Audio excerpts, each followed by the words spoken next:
histoires de conquête, on en connaît tous. Christophe Colomb, qui espère trouver les Indes en traversant l'Atlantique.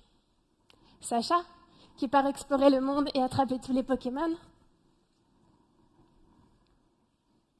Moi, dans ma thèse, c'est un cœur que je veux conquérir.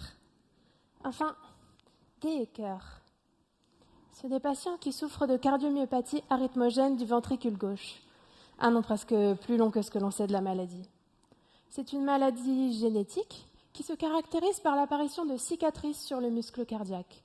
Le cœur peut alors se mettre à battre de façon irrégulière et le patient risque l'arrêt cardiaque. Vous vous rappelez ces cartes du monde médiéval? Les côtes sont floues, les continents mal dessinés et l'Amérique n'a pas encore été inventée. La cardiologie, c'est un peu le Moyen-Âge de la cartographie. On est loin de tout connaître du cœur et de ses maladies. Mais progressivement, on trouve des outils un peu plus précis qui rendent les contours de la carte un peu moins flous. Pour poser un diagnostic, on a besoin de voir le cœur.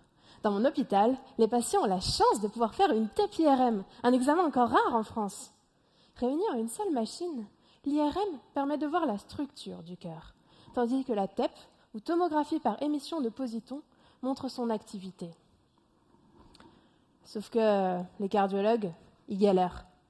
Difficile pour un humain de voir plusieurs images en même temps d'un cœur qui en plus est en 3 dimensions.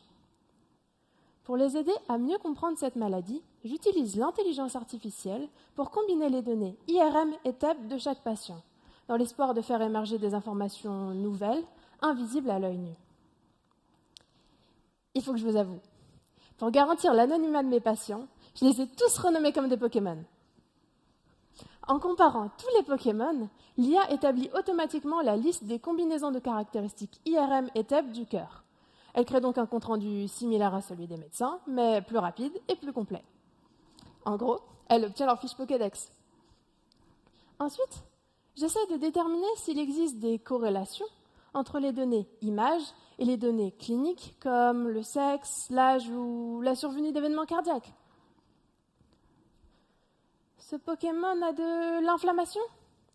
Type feu, risque élevé de myocardite. Celui-là a des cicatrices sur son muscle cardiaque. Aïe, type roche, il va falloir le surveiller. À la croisée des chemins entre carte du monde et carte Pokémon, je navigue finalement sur cette célèbre citation presque du Petit Prince. On ne voit rien sur le cœur, l'essentiel est invisible pour les yeux. Brunhilde Poncy.